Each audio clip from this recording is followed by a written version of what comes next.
What's going on, everyone? Welcome back to Idea Studio for another live stream. And for all of those of you over in the Eastern Hemisphere or the Western Hemisphere, may the 4th be with you.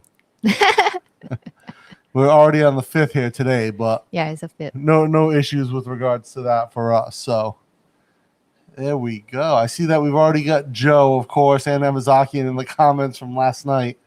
Why last night? Oh, they were there at like 11:14 p.m. And why they like left a comment? Super fans, most dedicated to the stream. So what's going on, everyone? What are you guys up to, man? You know, it's been a busy start to the week for us. You know, my back's still kind of a little soft from getting tweaked, but you know, for the most part, you know, it's just been kind of a rough go of it. I think the early part of the week here. Plus, we had the pizza on Monday. That kind of slowed me down. Is that pizza on Monday? Yeah, we made the pizza. Hey, we got Chris. What's going on, man? Top of the morning to all. And sun-dry. Sun-dry? Why sun-dry? Is that an Australian thing? The other thing that's rough this week, Jib is 2 little Debbie snacks in, right? Our hostess. So she's got the Twinkie and the oatmeal pie under her belt. A lot of sugar this week for you. You're gonna start to get like all types of like sugar issues. I hope not. I'll cut down like my carb intake from something else. So I think the next one we have is the ho-ho. What is ho-ho? The ding dong. It's the round one. It's the round one covered in chocolate. Name sounds dirty. Little bit. But I mean, they date back to like the 1950s, so who knows? Oh, the meaning at that time? Yeah. But yeah, interesting. So, yeah, a lot of interesting things going on. Like I said, this week we were doing my back was still a little bit sore, so it's been kind of tough for me. But I'm kind of feeling back into it. I've got a few projects I've got to get going on. Got to film quite a bit this week. Oh, Joe's here. I don't want to go out. I've got to film, not you, but me.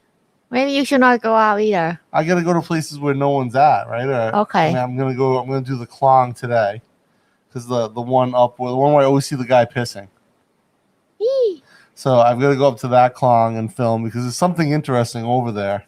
I can see like some factories on the Klong. You have to beware because it's like a low income, very low income. That's like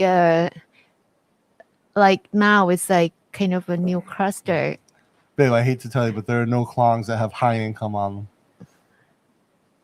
I know, but I mean, like when you walk along like a small canal. Obviously, I'll be masked up. I'll be doing what I gotta do, but yeah, I do have to. Okay, so this is the thing: if you go out and film, before you step in this house, stand outside. I will spray you with water and Dettol and scrub you before you come in. Okay. Fair enough.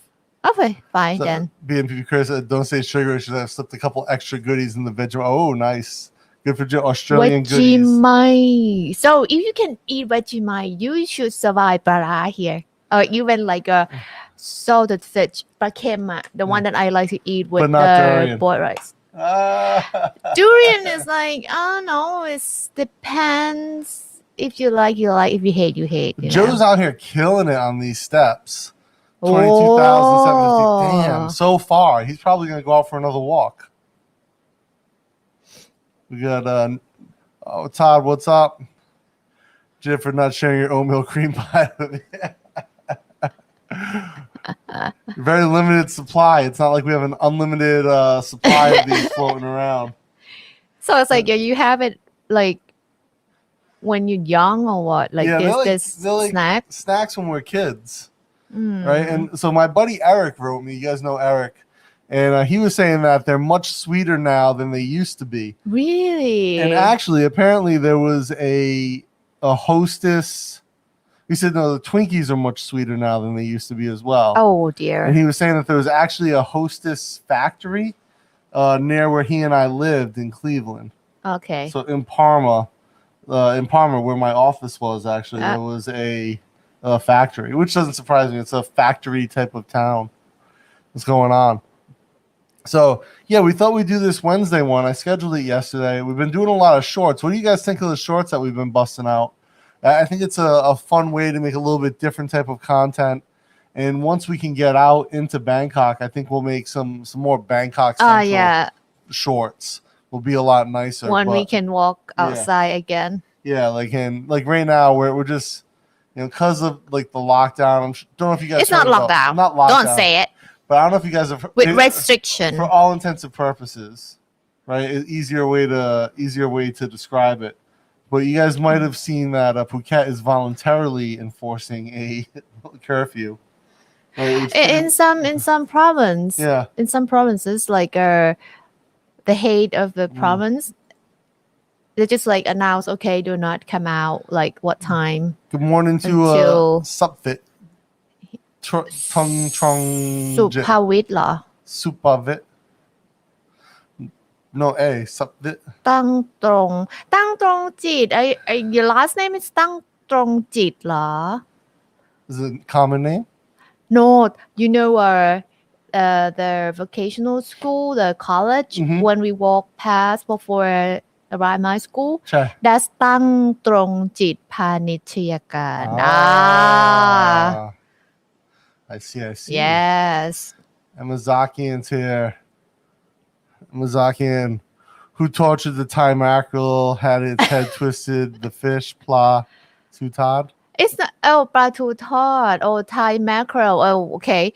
That's from Macron. So it looks like these guys love the shorts. Joe loves the shorts. Chris liking the shorts. Okay. On the short. Yeah, nice. Oh, you mean me wearing shorts? Maybe that too. No, just like Hey, Benja, what's going on? สวัสดีค่ะพี่เบนจา What is up? How's things with your provinces? Benja's down there. เพชรบุรี Yeah. Todd was down there in Phuket soft curfew from 10 to 4, yeah? Yeah. Soft curfew. So like they Full prevent answer people to go and hang out and drink in the night, I guess. It's not a bad way to prevent it. They don't want a Klong Toy incident. Right? And so you guys, we're going to talk about Klong Toy. Klong Toy has definitely spiked up a lot, considerably. So they estimate 150,000 people live in Klong Toy, and they believe there's a 30% infection rate. Well, from what they said yesterday, from what they screened, like people who come to get a test, 50% of them infected. But that's not, that maybe can represent the whole population in that area. Okay. But they say like infection rate 50%. No, those numbers don't make sense with the dailies then. No, because it's just like I don't know how many thousand that come to check up. Oh, it's an estimate. Yes, and like let's say 3,000 come in, they test, and 1,500 infected. So that's 50% rate. Keep in mind, guys, that so I've been to Klong Toy. Some of you may have seen videos of it, and Klong Toy as a location is incredibly tight. Houses are built basically right next to each other, on top of each other. No ventilation, very like closed in walkways. A lot of the houses like have water running through them, so there's quite a bit of stuff going on there. So they say, I read from someone, they say the people call that community, it's like if chicken fall, like jump from the roof, it never fall to the ground. Because all the roof like connect. Interlocked. Now so actually funny story, Jim and I almost moved directly across the street from Klong Toy Market. Not almost moved. We looked at a place that we were very interested from the online. From the photo. From the photos online, we're very interested in this particular unit. 2 years ago? What you call it? Like a commercial building? Yeah, commercial building. 2 years ago? 2.5? 2.5 maybe. Yeah. So before we moved here. So it was they said it was like a commercial park. And so I don't know if you guys have ever seen Training Day, where they drove in. There's a part where Denzel Washington takes Ethan Hawke to visit his girlfriend, played by I don't know, maybe I should Eva watch Mendes. it tonight. And he's like, you know what this place is? The jungle. Don't ever come in here without me. And that's exactly what this little commercial park felt like. It was one way in, one way out, and it was a little circle. And when you drove in this little alleyway between like a chicken shop and like I don't even know what the other shop was. It was just dark and secluded, and you walk in, and there was a parking garage that they looks like they had ripped the top couple levels off of. Maybe they didn't like finish the building. It was rough looking. And the place that we were looking at was like right at the end of the site. We didn't even go in and look at it. So we took a look, and we were like, okay, no. And there was a bunch of we'll call deck went hanging out at the front, and so at the parking too. I was like, for me, it's like no big deal, but Jib ever has to come home alone, that's an issue. So it is dark, and it was the middle of the day, and it was this dark. Is so scary. Yeah. And Bangkokian by scare. Yeah. No. So I can only imagine that, like that just would have been a sketchy place at night because it was already sketchy at like 1 p.m. But right when you even 1 p.m. Yeah. It's like late morning. Yeah, and right when you walk out of that spot, the other thing was that we were right across from the Klong Toy market in that whole Klong Toy. And like actually that area just next to the school is a big one. I know that school is like famous.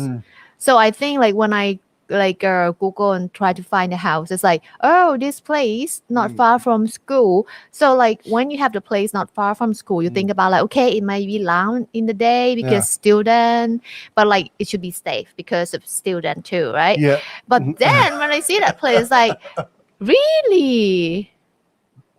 The other thing is like, so we used to live next to a school. We had a built-in alarm clock. The school that we lived next to. The school that we lived next to was very well known for their band. Yes. And so in every year it was like this. We lived there for 4 or 5 years. And every year it was beginning of the semester, beginning of the term, they sucked. The band sucked. By the end of the term, they were really good. So it was like kind of nice to like lay in bed and they practice and you're like, oh, okay, this is good. But beginning of this term, you're just like, oh God, please get better soon. Well, when we stay there, you kind of, I think you wake up earlier than here. Yeah. Because here is quiet all day. Yeah, I had no choice but to wake up when they start practicing at like 7 a.m. It's like school at the top of our bay. Yeah, basically. It's like that. So Chris asks, is commercial space cheaper there compared to residential? It depends. Yes or no. So it depends. Yes and no. It depends on location. Yeah, but let's say if you think about the same location, same road, commercial building pay more because you can have a business there, and most of commercial building is on the main road, like where the car drive past So this is what I'm going to say. If you're on the main road, commercial space is always going to be more expensive. But like, remember the first place we were going to rent in Prakanong? If you look at the square footage or the square meters, right, that place would have been cheaper than a residential condo of the same size. Well, if you compare to the condo with that size, with the big size, we'll consider as luxury condo. Yeah. That means you're going to pay more anyway, no matter where you are. And if you want space, right, if you want a big amount of space, finding our situation's unique. This place is very unique for size, for what it offers, for the price. Just lucky. Yeah, we got very lucky looking for this. Whereas if have a good like a landlord too. Yeah, and so like the flip side to this spot is if you were looking for something around this size, you would most likely have to find a commercial building in Bangkok. Now, again, if you looked in like our neighborhood, Soy 93 area, you would find there's some commercial space available. It's probably a little bit more expensive because it's all going to be on 93.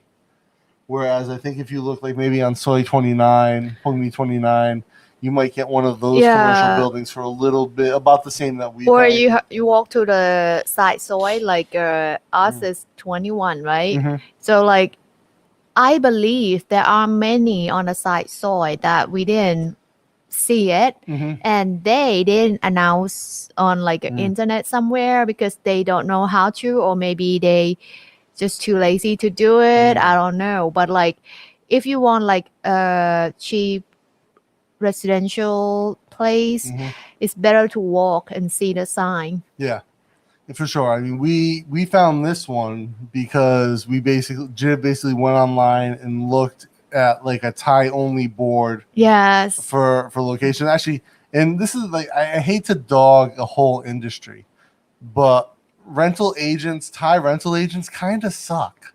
We had one. There was another place that we were going to look at. It was a 5-story in Onnut. And we were waiting for the girl at the BTS. She was supposed to pick us up, and we are going to go look at it with this agent. Like 10 minutes go by, she doesn't show. Jib's like, oh, maybe traffic. Let me message her. No response. And she calls the girl and goes like, oh, yeah, no, I canceled because someone already rented that apartment. And Jib's like, well, you would have thought to tell us like a couple hours ago so we didn't waste our time. Oh, no need. So the agent that we got with this building was pretty decent, but I think because she works for the owner. Whereas I think a lot of these places just, someone owns a ton of them. Yeah. Our landlord has many places for rent. So this agent worked direct to her. Yeah. So as opposed to like just work for an agency. Yeah. Now, I think if you're renting a condo, the agencies are pretty different for the most part because they just bring you to the units that they rent at. And so like a lot of my friends who rent condos, it's more of a mixed bag of experience. Whereas us renting this particular place, I say it was definitely not a mixed bag. It was mostly bad. So Ben just said, just so everyone knows, Ben just said she's still working, so she's just listening this morning. She's not commenting too much. Okay. So what about the lizard? Oh, he was just joking that the monitor lizards are social distancing. Huh?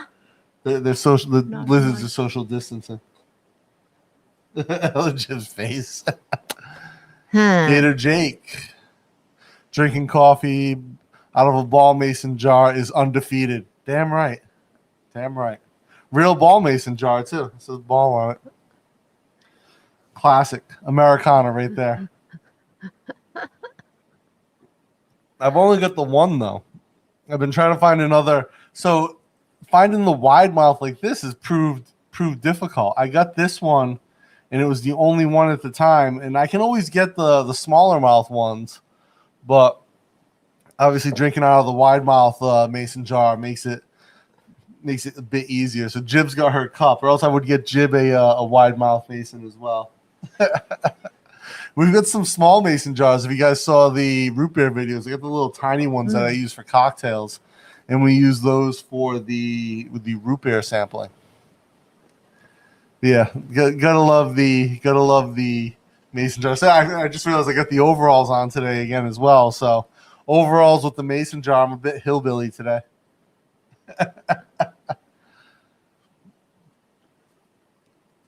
So here can a foreigner buy a commercial building? Commercial building? I think no. Not. It depends, maybe area. I don't know. Not in their own name, but if you're American, so this only. I guess it doesn't only apply to Americans, but Americans have something called amnesty treaty. Amnesty treaty that they can own a business 100% in Thailand, and then through that business you can buy property, including commercial property. It's a complicated process. If you're a foreigner of any other type, you can start a business the other ways that people start businesses here, or with a Thai partner, and then that business can own commercial property. But like to just buy it outright in your name, no. But you can buy. I think you can buy a house in a village. Yeah. That has a management, not like you cannot buy land. Yeah, so you're not buying the land, you're buying the house and then leasing the land through your management contract. Something. Essentially, yeah, that's how they get around it. And then you can buy a condo as well, depending on the distribution of the condo. They have like different percentages that foreigners can own, Joe. So they'll have like announcement like, when foreigner quarter, they'll write on a post if you're looking for Facebook, like to find a condo. They'll say foreigner quarter on it. So yeah, there's all types of rules to land management that they have here. But yeah, if you own a business, like Jib and I have a business, right? So we could, in effect, I could, in effect, own commercial property as a foreigner through our business. Now, again, it may or may not be the best decision. I'm not going to get into that, but as far as doing it, that's the way to own property or commercial property. You can buy a house in my name. Yeah.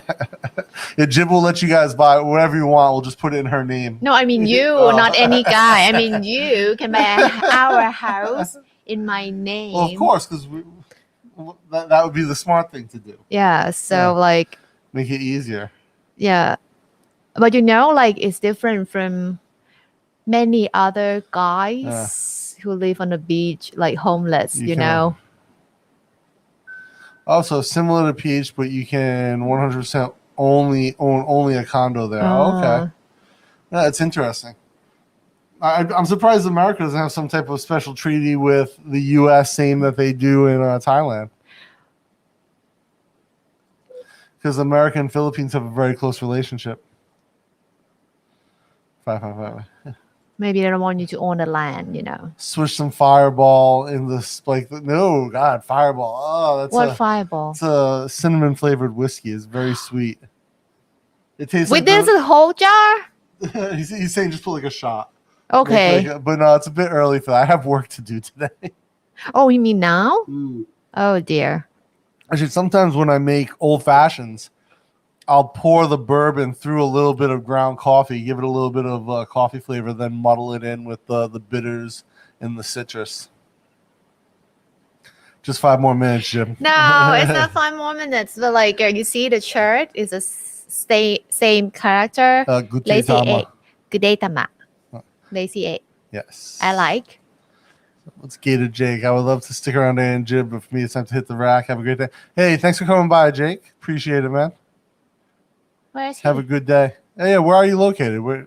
Probably, I imagine the U.S., probably East Coast somewhere, or Europe So if it's really there. Or he's up super late. It's in Europe, but I would imagine U.S. Gator Jake.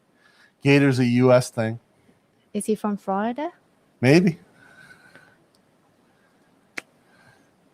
Gator Jake, have you battled the Gator hand? Actually, I saw a few people. Florida. Wow. Knew it with the Gators. Hey, have a good night, man. Thanks for stopping by. Yeah, I think alligators are mostly in the U.S. Crocodiles are everywhere else. Like there are crocodiles in Thailand, but I think no alligators. I think for some reason I think some areas have. I think Australia has alligators and crocodiles because Australia everything wants to kill you.